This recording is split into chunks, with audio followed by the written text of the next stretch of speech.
नमस्कार मित्रांनो, मी श्री यू.डी. पाटील, सहाय्यक प्राध्यापक, भूगोल विभाग, कला वाणिज्य विज्ञान महाविद्यालय आपलं स्वागत करीत आहे.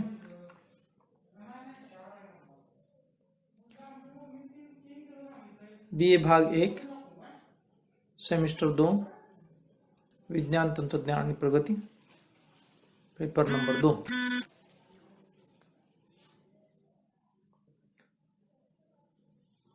Syllabus of Science, Technology and Development. Module 1, Disaster Management, आपत्ती व्यवस्थापन. Module 2, Means of Communication and Information Technology, संदेश वहन आणि माहिती तंत्रज्ञान. Module 3, Science, Technology in Space Research, अवकाश संशोधनामधील विज्ञान आणि तंत्रज्ञान.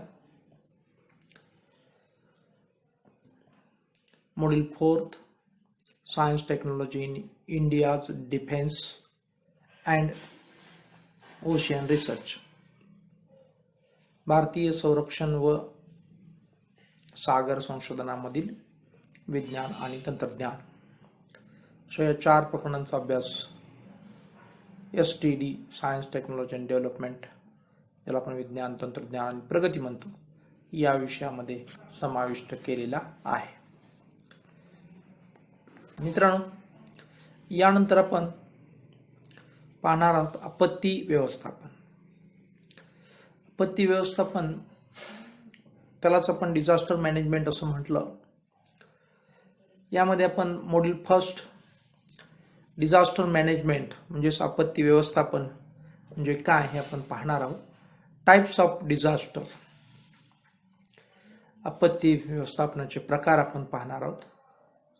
त्याच्यामध्ये अर्थक्वेक म्हणजेच भूकंप, फ्लोड, पूर, ड्रॉट, दुष्काळ, फायर, अग्नी, ॲक्सिडेंट, अपघात, क्राऊड, गर्दी, या सर्व गोष्टींचा अभ्यास आपण करणार आहोत. या अभ्यासामध्ये मित्रांनो, आपत्ती म्हणजे काय, त्याची व्याख्या काय हे आपण पाहिलं. त्यानंतर आपत्ती अभ्यासाचे महत्त्व आपण पाहिले, आपत्ती अभ्यासाची उद्दिष्ट आपण पाहिली, आणि त्यानंतर मित्रांनो आपत्ती व्यवस्थापन आपण पाहिले. आणि विशेषतः ही 3 टप्प्यामध्ये व्यवस्थापन आपण पाहिलं. त्याच्यामध्ये पहिला टप्पा आहे आपत्तीपूर्व टप्पा, त्याच्यामध्ये अंदाज घेण्याचा टप्पा आणि नियोजनाचा टप्पा, असे 2 टप्पे असतात आपत्तीपूर्व टप्प्यामध्ये. त्यामध्ये मित्रांनो नियोजनाचा टप्पा आहे, त्याच्यामध्ये आपण आपत्ती निवारणासाठी सुयोग्य संघटन, आणि आपण भारतातील संघटन पाहिलं की national disaster management, state disaster management, district disaster management, tehsil disaster management आणि विलेज डिझास्टर मॅनेजमेंट, अशा प्रकारच्या आपण गोष्टी पाहिल्या. या आपत्ती व्यवस्थापनाचा जो काही नियोजनाचा टप्पा आहे त्यामध्ये हा पहिला जो भाग आहे की ज्याला आपण काय म्हटलं होतं मित्रांनो, की आपत्ती निवारणासाठी सुयोग्य संघटन निर्माण करणे. या नियोजनाच्या टप्प्यामधला हा पहिला भाग आपण पाहिल्यानंतर दुसरा आहे विविध प्रकारचे निकष ठरवणे, धोक्याचे इशारे व सूचना देण्याच्या पद्धती, संपर्क यंत्रणेची कार्यक्षमता, आपत्ती व्यवस्थापनाचे प्रशिक्षण. या ठिकाणी पहिला टप्पा संपतो आणि मग दुसरा टप्पा सुरू होतो, आपत्ती काळातील टप्पा. यामध्ये सुटका कार्याचा टप्पा आणि मदत कार्याचा टप्पा, आणि त्यानंतर मित्रांनो आपत्ती नंतरचा टप्पा, त्याच्यामध्ये पुनर्वसन, पुनर्निर्माण, सुधारणा. अशा प्रकारे आपण आपत्ती व्यवस्थापनाचा अभ्यास केल्यानंतर आपण पाठीमागच्या क्लासमध्ये आपत्ती वर्गीकरण आपण पाहायला लागलोय. त्याच्यामध्ये मित्रांनो आपण पाहिलं की नैसर्गिक आपत्ती, मानवनिर्मित आपत्ती. पुन्हा नैसर्गिक आपत्तीमध्ये पुन्हा 2 आपत्ती आहेत, एक भूभौतिक आपत्ती आणि एक जैविक आपत्ती. भूभौतिक आपत्तीमध्ये पुन्हा 2 आपत्ती येतात, एक भूरूपशास्त्रीय व भूगर्भीय आपत्ती. त्याच्यामध्ये भूकंप, ज्वालामुखी, सुनामी लाटा, भूमिपात, मृदा क्षारीकरण, प्रस्तरभंग हे भूरूपशास्त्रीय व भूगर्भीय भूभौतिक आपत्ती आपण पाहिली. आणि भूभौतिक आपत्तीमध्ये भूरूपशास्त्रीय व भूगर्भीय एक आपत्ती आहे, तर दुसरी आपत्ती आहे हवामानशास्त्रीय आपत्ती. हे हवामानशास्त्रीय आपत्ती आज आपण मित्रांनो अभ्यासणार आहोत. हवामानशास्त्रीय आपत्ती. या हवामानशास्त्रीय आपत्तीमध्ये मित्रांनो किती आपत्ती आहेत पहा. एक आहे चक्रीवादळ, दुसरा आहे महापूर, तिसरा आहे आवर्षण, चौथा आहे थंड लाटा, त्याच्यानंतर आहे हिमपात, हिमवादळे इत्यादी किंवा उष्ण हवेच्या लाटा. हे सर्व हवामानशास्त्रीय आपत्ती आहे. अर्थातच हे आपण पाहतोय की कशाचा भाग आहे म्हणून तुम्हाला सांगितलं. हे महत्त्वपूर्ण गोष्ट आपल्याला लक्षात राहणं अत्यंत आवश्यक आहे मित्रांनो, की आपण आपत्तीमध्ये काय पाहिलं. हे पहिल्यांदा आपण आपत्तीचे वर्गीकरण, त्याच्यामध्ये 2 प्रकार आहेत, एक नैसर्गिक आपत्ती आणि एक मानवनिर्मित आपत्ती. नैसर्गिक आपत्तीमध्ये पुन्हा आपण 2 प्रकार पाहिले. त्याच्यामध्ये एक प्रकार आपण मित्रांनो पाहिला, तो पहिला प्रकार आहे की त्याचं आपण जिओफिजिकल असं म्हटलं होतं, भूभौतिक आपत्ती. आणि दुसरा आहे बायोलॉजिकल, ज्याला आपण जीवशास्त्रीय आपत्ती. आणि जिओफिजिकल किंवा भूभौतिक आपत्तीमध्ये आपण पाहिलं की भूगर्भीय आपत्ती आणि हवामानशास्त्रीय आपत्ती असं आपण यामध्ये पाहिलेलं आहे. तर भूरूपशास्त्रीय किंवा भूगर्भीय आपत्ती तर आपण पाठीमागच्या क्लासला पाहिली. तर आज आपण हवामानशास्त्रीय आपत्ती आपण पाहत आहोत. तर हे विस्तृत आपल्याला पाहायचं नाहीये, तर थोडक्यात आपण याची माहिती पाठीमागच्या क्लासमध्ये पाहिली. तसंच हवामानशास्त्रीय आपत्ती संदर्भात आज आपण माहिती पाहणार आहोत. तर प्रथम आहे ते चक्रीवादळे. तर चक्रीवादळे आपल्याला नेहमीच अनुभवायला मिळतात. विशेषतः अगदी छोटं चक्रीवादळ आपण उन्हाळ्यामध्ये आपल्याला विशेषतः महाराणामध्ये आपण पाहतो की धुळीचा असा गोल गोल गोल गोल गोल गोल वरती असा झोत जाताना आपण पाहिलेला आहे, किंवा हवा वरती चाललेली आहे, धुळीचं वादळ त्याला आपण म्हणतो. हे चक्रीवादळ आहे. हे छोटंसं चक्रीवादळ आपण आपल्या अवतीभोवती पाहतो. अशाच प्रकारे जेव्हा कमी दाबाचे पट्टे मित्रांनो समुद्रावरती तयार होतात विशेषतः, तेव्हा खूप मोठ्या प्रमाणात चक्रीवादळांची निर्मिती होते. यामध्ये आपण याच आठवड्यात एक चक्रीवादळ आपण अनुभवलं, आणि ते चक्रीवादळ महाराष्ट्राच्या किनारपट्टीवरून गेलं आणि गुजरातमध्ये जाऊन धडकलं. अर्थात आपली हानी झाली नाही असं नाही, आपली सुद्धा हानी झाली. प्रचंड सोसाट्याचा वारा, प्रचंड असणारा पडणारा पाऊस, आणि यामुळं लोकांना खूप मोठ्या ज्याला हानीला, जीवितहानी आणि वित्तहानीला लोकांना सामोरं जावं लागतं. हे वारंवार होतं. भारताच्या तिन्ही बाजू ज्या आहेत, मग ते पूर्व असेल, पश्चिम असेल, दक्षिण असेल, या तिन्ही बाजू आपण पाहतो की सागरानं वेढलेल्या आहेत. आणि या तिन्ही बाजूच्या ठिकाणी नेहमी अशा प्रकारची वादळं निर्माण होतात. जे जमिनीवर वादळ निर्माण होतं ते एवढ्या मोठ्या प्रमाणात असत नाही, परंतु जे वादळ समुद्रावर निर्माण होतं ते वादळ मात्र निश्चितपणे काय करतं की वारा आणि पाऊस याचा मारा देतं, आणि त्यामुळं मोठ्या प्रमाणात जीवित आणि वित्तहानी होत असते. या संदर्भात आपण अनेक चक्रीवादळांना अनेक नावंही देत असतो, आणि ते संपूर्ण जगभर अशा प्रकारची प्रक्रिया आहे की त्या प्रदेशात येणारी जी काही चक्रीवादळ आहेत त्यांना नावं दिली जातात, आणि त्यानुसार त्यांच्या नोंदी ठेवल्या जातात, आणि त्यानुसार त्यांच्या जी काही जीवित वित्तहानी जी काही घडते या सर्व गोष्टींची दखल सुद्धा त्या ठिकाणी घेतली जाते आणि त्या ठिकाणी आपत्ती व्यवस्थापन सुद्धा मोठ्या प्रमाणात मित्रांनो राबवलं जातं। यानंतर आपण हवामानशास्त्रीय आपत्ती आहे ती महापूर। या महापुराच्या संदर्भात मित्रांनो आपल्याला सांगता येतं की साधारणपणे प्रत्येक वर्षी अशा प्रकारचे महापूर ही येतच असतात। पूर आणि महापूर असे दोन प्रकार त्याच्यामध्ये असतात। साधारणपणे नदी क्षेत्रामध्ये आपण पाहतो की नदीचे जे काही मॅप्स असतात त्या मॅप्सच्या नदी प्रवाहाच्या बाजूला पूर नियंत्रण रेषा दाखवलेली असते। ही पूर नियंत्रण रेषा म्हणजे इथपर्यंत जर पाणी आलं तर त्याला आपण पूर म्हणतो आणि या रेषा ओलांडून पूर नियंत्रण रेषा ओलांडून जेव्हा पाणी जातं तेव्हा महापूर येतात। आणि जगामध्ये अनेक ठिकाणी प्रत्येक वर्षी महापूर येतच असतात, कुठं ना कुठं तरी येत असतात।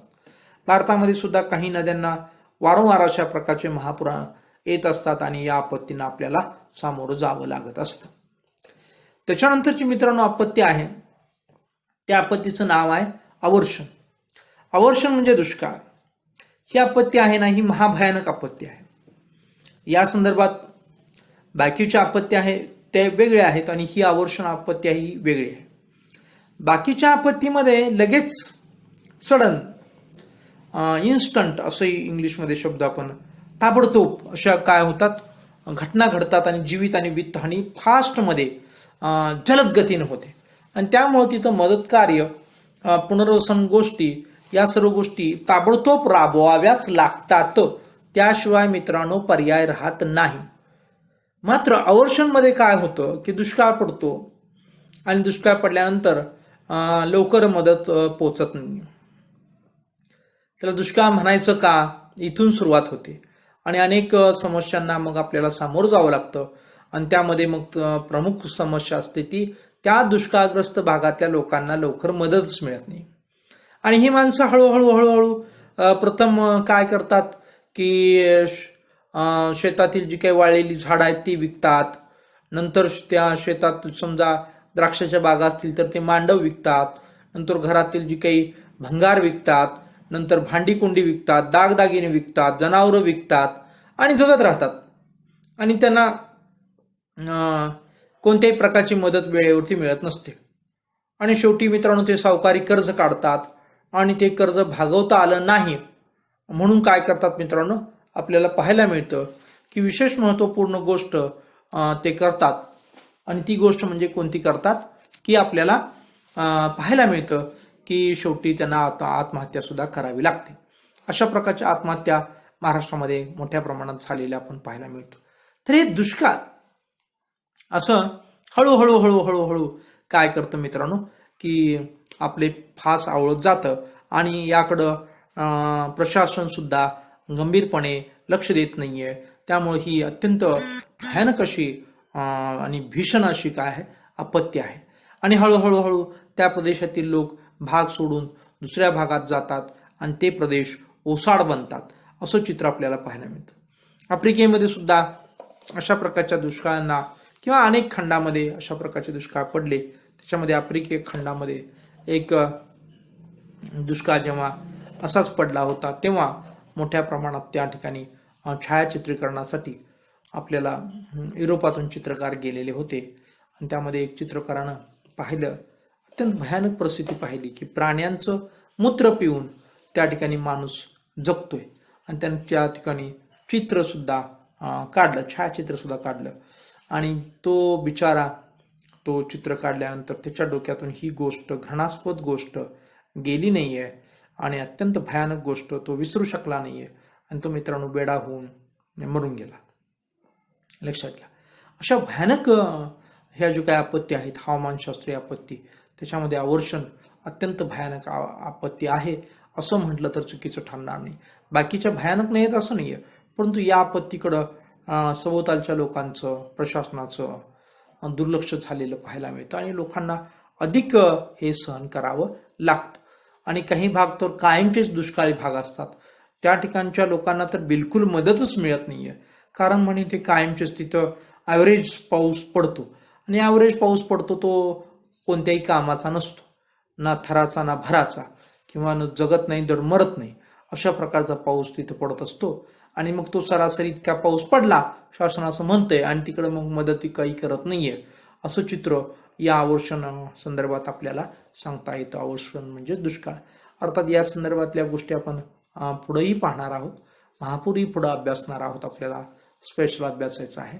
त्याच्यानंतर पहा थंड हवेच्या लाटा. हा जो भाग आहे हा भाग अत्यंत महत्वाचा आहे की काही वेळेस काय होतं मित्रांनो की थंड हवेच्या लाटा येतात. विशेषतः आपण बघतो की पावसाळ्यामध्ये काय होतं की अशा प्रकारच्या ज्या थंड हवेच्या ज्या काही लाटा आहेत त्या लाटा आपल्याला पाहायला मिळतात पहा. आणि विशेषतः हिवाळ्यामध्ये पावसाळ्यामध्ये आणि पावसाळ्यामध्ये कशा प्रकारची लाट असते तर मित्रांनो आपल्याला बघायला मिळतं की ह्या ज्या काही लाटा असतात ह्या लाटा आपल्याला विशेषतः वातावरण थंड होतं आणि त्या थंड वातावरणामुळं हवेची थंड लाट येते. परंतु काही वेळेस काय होतं मित्रांनो की आपल्याला पाहायला मिळतं की त्या ठिकाणी मोठ्या प्रमाणात आपल्याला ह्या ज्या काही लाटा आहेत या लाटा विशेष महत्त्वपूर्ण गोष्ट म्हणजे की ह्या ज्या लाटा असतात ना ह्या थंड हवेच्या लाटा ह्या हिमालयन किंवा ज्याला आपण बर्फाच्छादित प्रदेश म्हणतो या बर्फाच्छादित प्रदेशातून या लाटा येत असतात आणि त्यामुळं आपल्याला त्या ठिकाणी पाहायला मिळतं की मोठ्या प्रमाणात त्या ठिकाणी अशा प्रकारच्या जे काही लाटा येतात ते त्या भागाचं टेम्परेचर गोठवून सोडतात आणि थंडीमुळं मग बऱ्याच वेळा त्या ठिकाणी लोक मृत्युमुखी पडलेले सुद्धा आपल्याला पाहायला मिळतात. अशा प्रकारे या थंड हवेच्या लाटा सुद्धा काय करतात एक संकट ठरतात ज्याला आपण हवामानशास्त्रीय संकट असं आपण म्हणू शकतो. पहा त्याच्यानंतर पहा हिमताप. अर्थात हिमताप आणि हिमपात आणि हिमवादळे. हिमपात वेगळा असतो. आपल्याकडं जे आपण पाहतो त्याला आपण काय म्हणतो की गारांचा वृष्टी झाली असं आपण म्हणत असतो. पहा गारांची वृष्टी झाली. या गारांच्या वृष्टीमध्ये आपण बघतो मित्रांनो की साधारणपणे आपल्याला चित्र पाहायला मिळतं गारांच्या वृष्टीच्या संदर्भात. ते चित्र काय असतं की आपण अभिसरण प्रवाह तयार होतात आणि अभिसरण प्रवाहामुळं जो काही आपल्याला ज्याला आपण सांद्रीभवन म्हणतो सांद्रीभवन प्रक्रिया काय होते की होत असताना खालून अभिसरण प्रवाह वरती असा जात असतो आणि त्या अभिसरण प्रवाहामुळं काय होतात की जे काही ढग आहेत हे ढग असे वर ढकलले जातात आणि हे ढग वर ढकलल्या गेल्यामुळं अधिक त्या ठिकाणचं ते तापमान काय होतं गोठलं जातं किंवा कमी होतं आणि त्या पडणाऱ्या पावसाचे थेंब सुद्धा हे अभिसरण प्रवाह काय करतात वरती खेचतात आणि मग ते वरती गेल्यामुळे पावसाचे थेंब आणि टेम्परेचर कमी झाल्यामुळे ते गोठले जातात आणि अधिक गोठल्यामुळं ते काय होतात मित्रांनो घन स्वरूपातले खडे तयार होतात आणि मग त्या ठिकाणी जी काही वृष्टी येते त्या वृष्टीला आपण काय म्हणतो मित्रांनो की गारांचा वर्षाव म्हणतो. ही सुद्धा हवामानशास्त्रीय एक आपत्ती आहे. या ठिकाणी जरी आपण उल्लेख केला नसला तरी ही सुद्धा एक हवामानशास्त्रीय आपत्ती आहे. आणि हिमपात वेगळा असतो. हिमपात जसं आपण इकडं पाहिलं की भूमिपात इकडं आपण पाहिलं भूगर्भशास्त्री किंवा भूगर्भशास्त्री याच्यामध्ये काय पाहिलं भूमिपात म्हणजे की आपण जे काही डोंगर आहेत किंवा पर्वतीय भाग आहेत त्यांच्या कडा कपारी कोसळत आहेत याला आपण हिमपात असं म्हटलं. तर इकडं काय होतं भूमिपात असं म्हटलं. तर दुसऱ्या बाजूला ज्या ठिकाणी बर्फाच्या कडा आहेत त्या कोसळतात तेव्हा त्याला आपण नाव देतो ते हिमपात असं मित्रांनो आपण नाव दिलेलं असतं. अशा प्रकारे हिमपात आणि भूमिपात या दोन वेगवेगळ्या गोष्टी आहेत. एक भूरूपशास्त्रीय आपत्ती आहे तर दुसरी आपत्ती आहे ती हवामानशास्त्रीय आपत्ती आहे. या हिमवरून जी काही हिम म्हणजे बर्फ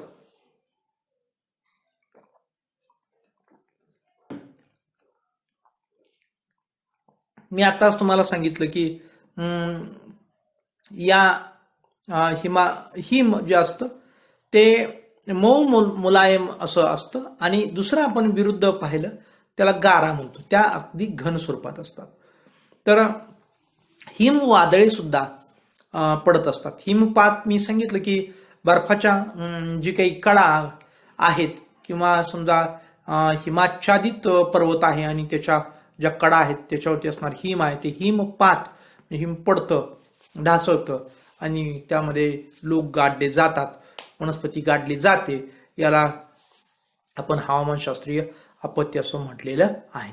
आणि हिमवादळे म्हणजे आपण जसं पाहतो की आता चक्रीवादळ जसं पाहिलं तसंच हिमवादळ, की मोठ्या प्रमाणात हिमपात पण होत असतो. हिमपात म्हणजेच मित्रांनो अगदी पिंजलेल्या कापसासारखं हे हिमपात असतं बघा.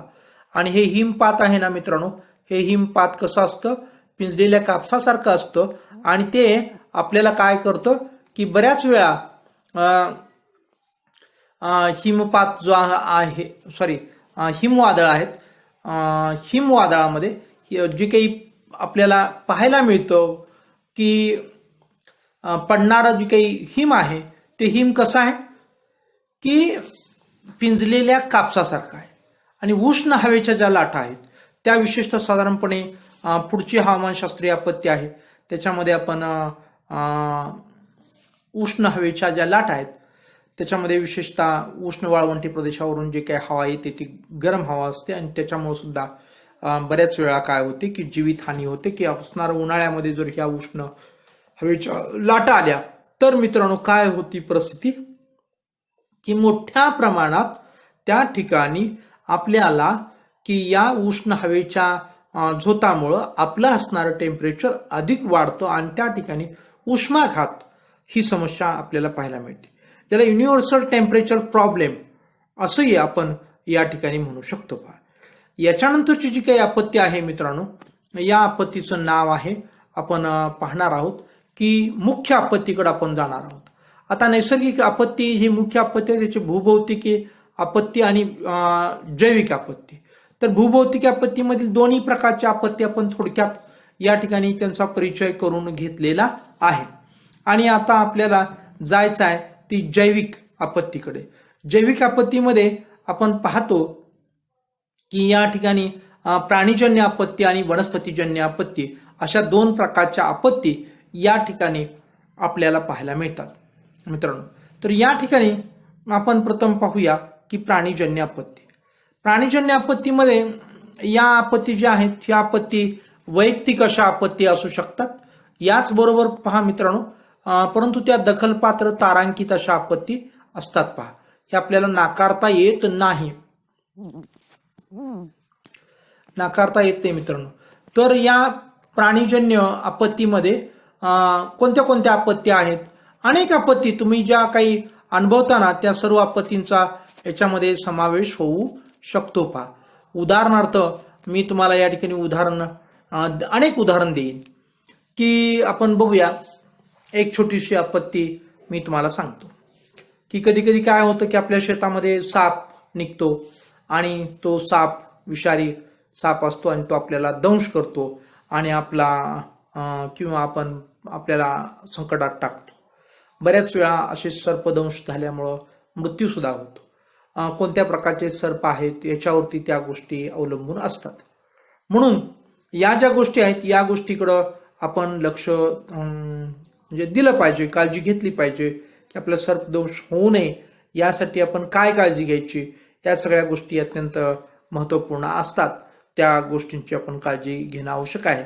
नेहमी शेतामध्ये किंवा घरात जर आपलं रानातलं घर असेल तर घरातून बाहेर पडताना रात्रीचं वगैरे तर आपण काठी घेऊन लाईटचा प्रकाश टाकून आपण बाहेर पडलं पाहिजे. तर हे एक साधी म्हणता येत नाही, परंतु ज्याला आपण फार मोठी सुद्धा म्हणता येत नाही. कारण साप चावला आणि 10-12 माणसं मेली तसं होत नसतं, परंतु एखादा माणूस का असेना त्याचा मृत्यू निश्चितपणे होतो. म्हणून आपण या ठिकाणी त्याला विषारी प्राणी किंवा विषारी प्राण्यांचा दंश ही सुद्धा काय ठरू शकते, एक आपत्ती ठरू शकते मित्रांनो. याच्याबरोबर अशा अनेक उदाहरणं सुद्धा आपल्याला सांगता येतात की विंचू असतो, तो विंचू काय करतो, आपल्याला चावतो आणि मग विंचू चावल्यानंतर सुद्धा प्रचंड अशा कमालीच्या अशा आपल्याला काय होतं की वेदना होतात आणि आपल्याला त्या दुःखाला सामोरं जावं लागतं, त्या संकटाला सामोरं जावं लागतं. पहा, विषारी प्राण्यांचा दंश यामध्ये. याशिवाय पण आणखीन काही विषारी प्राणी असतात, ज्याला आपण इंगळी म्हणू शकतो किंवा सापाचे विविध प्रकार आहेत, त्यांची आपण नावं घेऊ शकतो. याशिवाय सुद्धा काही इतरही सरपटणारे प्राणी किंवा इतरही काही प्राणी असतात, ते आपल्याला विषारी असतात आणि त्याचा आपल्याला दंश होऊ शकतो. पहा, याशिवाय पहा की विषारी प्राण्यांची एक आपत्ती आपण पाहिली. यानंतर मग रोगराई असते. रोगराईमध्ये आपण बघतो की विशेषतः जेव्हा पावसाळा येतो तेव्हा अनेक अशा रोगांच्या साथी येतात. कधी डेंग्यूची साथ येते, कधी प्लेगची साथ येते, कधी मलेरियाची साथ येते, कधी आणखीन कोणत्या तरी साथी सतत चालूच असतात. पहा, आणि या साथीमुळं लोकांचा मृत्यू होतो, लोकांना अनेक जीवित वित्तहानी होते आणि काही वेळेस लोक मृत्युमुखी सुद्धा पडतात. पहा, तर या रोगराई संदर्भात विशेषतः पावसाळ्यामध्ये या गोष्टी प्रत्येक वर्षी आपण कमी जास्त प्रमाणात पाहत असतो. याचबरोबर पहा की आपण जीवाणू आणि विषाणू पासून होणारे सुद्धा काही रोग असतात आणि त्या रोगांना विशेषतः आपण बळी पडतो. आणि मग त्याच्यामध्ये HIV विषाणू असेल किंवा आता कोरोनाचा विषाणू असेल, यामुळे सुद्धा आपला जीव काय होतो, धोक्यात येतो. पहा, ज्याला आपण व्हायरस असं म्हणतो. या व्हायरसमुळे सुद्धा आपल्याला काही आपल्या जीवनामध्ये आपत्ती येते आणि आपण काय करतो की निश्चितपणे आजारी पडतो.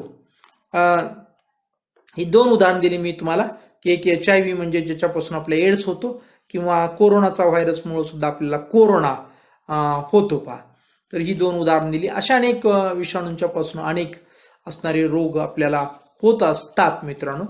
त्याच्यानंतर जीवाणू अत्यंत सूक्ष्म असतात. विषाणूपेक्षा सुद्धा सूक्ष्म असतो. त्याला विषाणूला व्हायरस म्हणतात, तर जीवाणूला बॅक्टेरिया म्हणतात.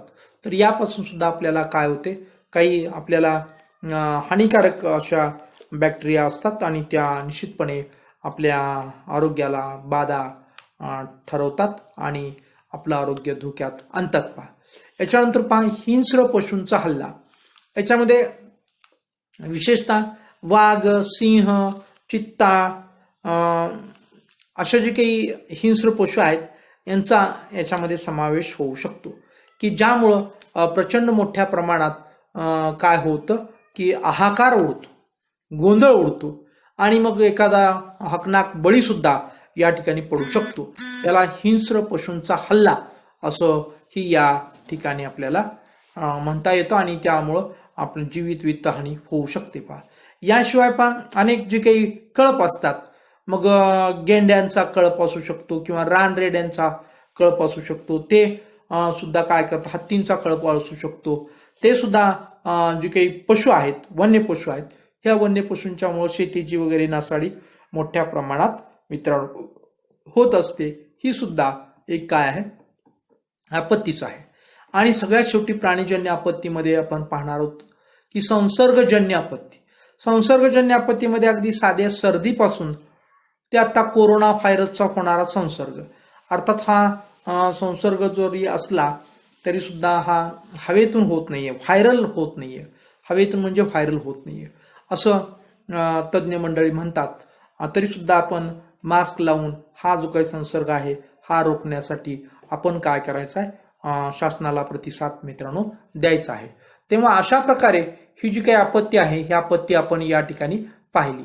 मी थोडीशी स्क्रीन लहान केलेली आहे कारण या ठिकाणी आपण थांबण्यापूर्वी मी तुम्हाला पुन्हा एकदा सांगू इच्छितो की आपत्तींचं वर्गीकरण, एक नैसर्गिक आपत्ती, मानवनिर्मित आपत्ती. नैसर्गिक आपत्तीमध्ये भूभौतिकी आपत्ती, त्याच्यामध्ये भूरूपशास्त्रीय आपत्ती व हवामानशास्त्रीय आपत्ती, या दोन्ही आपत्तींचा अभ्यास आपण केलेला आहे. आणि भूभौतिकी आपत्तीच्या बाजूलाच दुसरी आपत्ती आहे ती जैविक आपत्ती. म्हणजे नैसर्गिक आपत्तीचे 2 प्रकार मुख्य आहेत, एक भूभौतिक आपत्ती आणि जैविक आपत्ती. तर जैविक आपत्तीमध्ये एक प्राणीजन्य आपत्ती आणि एक वनस्पतीजन्य आपत्ती. तर प्राणीजन्य आपत्ती या ठिकाणी आपण पाहिलेली आहे आणि वनस्पतीजन्य आपत्ती आपण पुढील तासाला आपण मित्रांनो पाहणार आहोत. तेव्हा या ठिकाणी थांबूया. धन्यवाद.